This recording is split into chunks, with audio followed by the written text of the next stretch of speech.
আপনি বিশ্বাসই করবেন না, পৃথিবীতে আজও এমন একটি জায়গা আছে, প্রশান্ত মহাসাগরের মাঝখানে লুকিয়ে থাকা এক গোপন দ্বীপ, যেখানে পৌঁছানো যেন সময়ের উল্টো দিকে হাঁটা। এটি পৃথিবীর সবচেয়ে বিচ্ছিন্ন মানব বসতিগুলির একটি। এতটাই দূরে যে এখানে কোনো বিমান নামতে পারে না, ক্রুজ জাহাজ আসতে পারে না, এমনকি গুগল ম্যাপেও এই দ্বীপটিকে ঠিকভাবে ধরা যায় না। অথচ এই দ্বীপেই আজও বাস করে প্রায় 50 জন মানুষ। এটাই পিটকেয়ার্ন আইল্যান্ড, অন্তহীন নীল সমুদ্রের মাঝখানে মাথা তুলে দাঁড়িয়ে থাকা এক আগ্নেয়গিরির শিলা, সময়ের স্পর্শে প্রায় অপরিবর্তিত, রহস্যে ঘেরা, আর পৃথিবীর বেশিরভাগ মানুষের কাছেই প্রায় অজানা। কিন্তু প্রশ্ন হলো, এই দ্বীপটি তৈরি হলো কিভাবে? সভ্যতা থেকে এত দূরে থেকেও এই 50 জন মানুষ আজও কিভাবে বেঁচে আছে? তাদের দৈনন্দিন জীবন কেমন কাটে? আর এই দ্বীপ এখনো কোন গোপন রহস্যগুলি লুকিয়ে রেখেছে? আজ আমরা ঢুকে পড়ব সেই অচেনা জগতে, যেখানে প্রতিটি দিনই এক একটা গল্প। তাই ভিডিওটি সম্পূর্ণ দেখার অনুরোধ রইল। আর নতুন বন্ধুরা অবশ্যই পাশে থাকা সাবস্ক্রাইব লেখাটি প্রেস করে বেল আইকনের অল অপশন সিলেক্ট করুন। নিকটতম বিমানবন্দরে পৌঁছাতেই আপনাকে পাড়ি দিতে হয় হাজার হাজার কিলোমিটার, তাহিতি কিংবা নিউজিল্যান্ড পর্যন্ত। সেখান থেকে শুরু হয় আসল পরীক্ষা। একটি ধীরগতির সরবরাহ জাহাজে উঠতে হয়, যা দিনের পর দিন প্রশান্ত মহাসাগরের বুক চিরে এগিয়ে যায়। চারিদিকে বিশাল ঢেউ, হঠাৎ ঝড়, আর চোখ যতদূর যায় শুধুই জল। কোনো উদ্ধারকারী নৌকা নেই, আশেপাশে কোনো দ্বীপও দেখা যায় না। মনে হয় যেন সভ্যতা বহু আগেই পেছনে পড়ে গেছে। ঠিক তখনই সেই শূন্যতার মাঝখান থেকে হঠাৎ জেগে ওঠে এক খাঁজকাটা সবুজ পাহাড়। সমুদ্র থেকে উঠে আসা পাথরের দেওয়ালের মতো খাড়া পাহাড়, মানুষের স্পর্শ না পাওয়া ঘন বন, আর এত স্বচ্ছ জল যে নৌকার নিচে সমুদ্রের তল পর্যন্ত দেখা যায়। কাছে এগোতেই দ্বীপটা মনে হয় পৃথিবী বুঝি এই জায়গাটার কথা এতদিন ভুলেই গিয়েছিল। বেশিরভাগ পর্যটক কখনোই এখানে পৌঁছাতে পারে না। এখানে কোনো রিসর্ট নেই, কোনো ট্যুর গাইডও নেই, এমনকি ঠিকঠাক কোনো জেটিও নেই। দ্বীপের বাসিন্দারাই ছোট ছোট নৌকায় করে প্রচণ্ড ঢেউয়ের সঙ্গে লড়াই করে আপনাকে তীরে পৌঁছে দেবে। দ্বীপে পা রাখার মুহূর্তেই একটা বিষয় পরিষ্কার হয়ে যাবে, আপনি আর আধুনিক দুনিয়াতে নেই। পিটকেয়ার্ন দ্বীপে মোটামুটি 50 জন মানুষ বাস করে।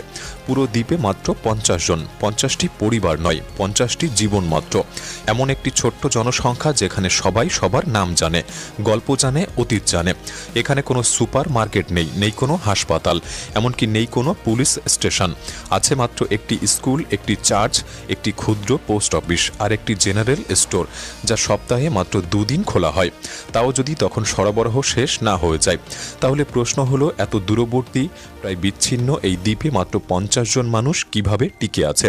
আর এর উত্তর লুকিয়ে আছে আত্মনির্ভরতার মধ্যেই। পিটকেয়ার্ন দ্বীপের বেশিরভাগ পরিবারই নিজেদের খাবার নিজেরাই ফলায়।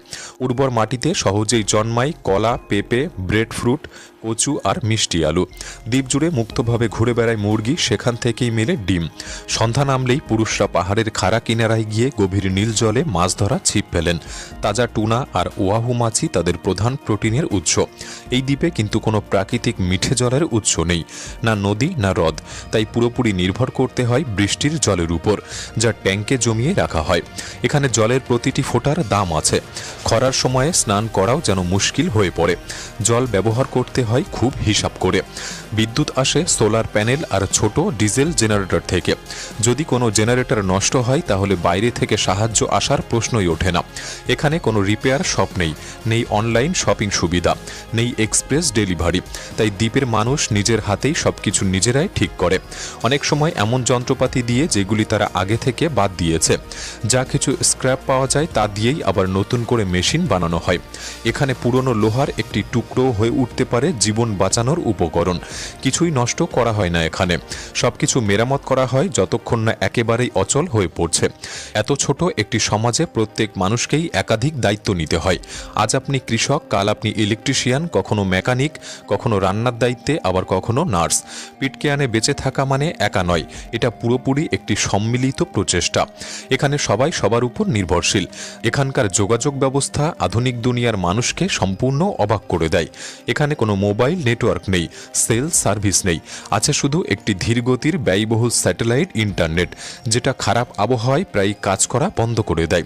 একটি ইমেল লোড হতেও মিনিটের পর মিনিট লেগে যেতে পারে। ভিডিও কল তো প্রায় অসম্ভব মনে করা হয়। কখনো কখনো দিনের পর দিন ইন্টারনেট পুরোপুরি উধাও হয়ে যায়। বাইরের দুনিয়ার সঙ্গে যোগাযোগের সবচেয়ে নির্ভরযোগ্য মাধ্যম এখনও রেডিও আর পোস্ট অফিসের উপর নির্ভরশীল। একটি ছোট্ট কাঠের ঘর, যেখানে কয়েক মাস পর পর চিঠি আসে। সেই একই ওই সরবরাহ জাহাজে করেই আসে খাবার, ওষুধ আর জ্বালানি। কেউ যদি বিদেশ থেকে কোনো পার্সেল পাঠায় সেটি পৌঁছাতেও লেগে যায় সপ্তাহ, এমনকি মাস পর্যন্ত। আর যদি কোনো কারণে সরবরাহ জাহাজ নির্ধারিত সময়ে না এসে পৌঁছায়, ঝড়, যান্ত্রিক ত্রুটি কিংবা অর্থনৈতিক সমস্যার কারণে, তাহলে যেন পুরো দ্বীপই থমকে যায়। সবাই অপেক্ষা করতে থাকে জাহাজটির। তবুও এত সব সীমাবদ্ধতার মাঝেও পিটকেয়ার্নের মানুষগুলি একে অপরের খুব কাছের, অসম্ভব রকমের উদ্ভাবনী আর নিজেদের এই ছোট্ট ঘরের প্রতি গভীরভাবে গর্বিত। তবুও আসল রহস্যটা হলো শুরুতে এই দ্বীপে এসে পৌঁছালো কিভাবে মাত্র 50 জন মানুষ। আর সেই গল্পটা পৃথিবীর অন্য যে কোনো গল্পের থেকে একেবারেই ভিন্ন। এই কাহিনী শুরু হয় 1789 সালে ব্রিটিশ জাহাজ HMS বাউন্টি এর ডেকে। ইতিহাসের সবচেয়ে কুখ্যাত জাহাজগুলির একটিতে পরিণত হওয়ার জন্যেই এই জাহাজটি যেন নির্ধারিত ছিল। দীর্ঘ মাসের টানটান উত্তেজনা, কঠোর শাসন আর অমানবিক পরিবেশে থাকতে থাকতে একসময় নাবিকদের ধৈর্য ভেঙে পড়েছিল। নেতৃত্বে ছিলেন ফ্লেচার খ্রিস্টিয়ান। তার সঙ্গে কিছু নাবিক বিদ্রোহ ঘোষণা করে তাদের ক্যাপ্টেন উইলিয়াম ব্লায়ের বিরুদ্ধে, যা ইতিহাসে পরিচিত হয়ে ওঠে মিউনিটি অন দি বাউন্টি নামে। বিদ্রোহীরা জাহাজের নিয়ন্ত্রণ নিয়ে নেয় এবং ক্যাপ্টেন ব্লাই ও তার অনুগত কয়েকজনকে একটি ছোট্ট নৌকায় ভাসিয়ে সমুদ্রে ঠেলে দেয়। কিন্তু তারা জানত ব্রিটিশ নৌবাহিনী তাদের কখনো ছেড়ে কথা বলবে না। তারা এমন এক অপরাধ করেছে যার শাস্তি সরাসরি মৃত্যুদণ্ড। তাই তাদের দরকার ছিল এমন একটি জায়গা যেখানে ব্রিটিশরা কখনোই তাদেরকে খুঁজে পাবে না, এমন একটি দ্বীপ যেখানে কেউ যায় না, এমনকি মানচিত্রেও তার অস্তিত্ব নেই, আর সমুদ্রের মাঝখানে হারিয়ে গেছে। সেভাবেই তারা খুঁজে পায় এই পিটকেয়ার্ন দ্বীপকে, একটি দূরবর্তী আগ্নেয় দ্বীপ যা বাইরের দুনিয়ার চোখের একেবারে আড়ালে ছিল। সেই সময়কার মানচিত্রে দ্বীপটির অবস্থান ভুলভাবে চিহ্নিত ছিল, ফলে খুঁজে পাওয়া আরও কঠিন হয়ে পড়ত। বিদ্রোহীদের কাছে এটা ছিল একদম নিখুঁত আশ্রয়। বিদ্রোহীরা কয়েকজন পলিনেশীয় পুরুষ ও নারীকে সঙ্গে নিয়ে পিটকেয়ার্নে এসে নামে। তারা জানত আর কখনো ফিরে যাওয়ার পথ নেই, তাই তারা চূড়ান্ত এক সিদ্ধান্ত নেয়। HMS বাউন্টি জাহাজটিকে পুড়িয়ে ফেলা হয়। এতে করে দ্বীপ ছাড়ার একমাত্র উপায় যেন ধ্বংস হয়ে পড়ে। তেমনি দূর থেকে কোনো জাহাজের চোখে পড়ার সম্ভাবনাও কমে যায়। খাড়া পাহাড়ের উপরও জন্ম নেয় এক নতুন গোপন পৃথিবী। কিন্তু এই নতুন জীবনের শুরুটা ছিল ভয়ঙ্কর কঠিন। ইউরোপীয় আর পলিনেশীয়দের মধ্যে সংঘর্ষ, ট্র্যাজেডি আর ক্ষমতার লড়াই চলতে থাকে। সম্পদ ছিল অল্প আর একাকিত্ব ছিল শ্বাসরুদ্ধকর। তবুও এইসব কষ্টের মধ্যে দিয়েও ধীরে ধীরে গড়ে ওঠে একটি নতুন সমাজ। পরিবার তৈরি হয়, সন্তানরা জন্ম নেয়, আর প্রজন্মের পর প্রজন্ম বয়ে নিয়ে চলে দুই সংস্কৃতির রক্ত।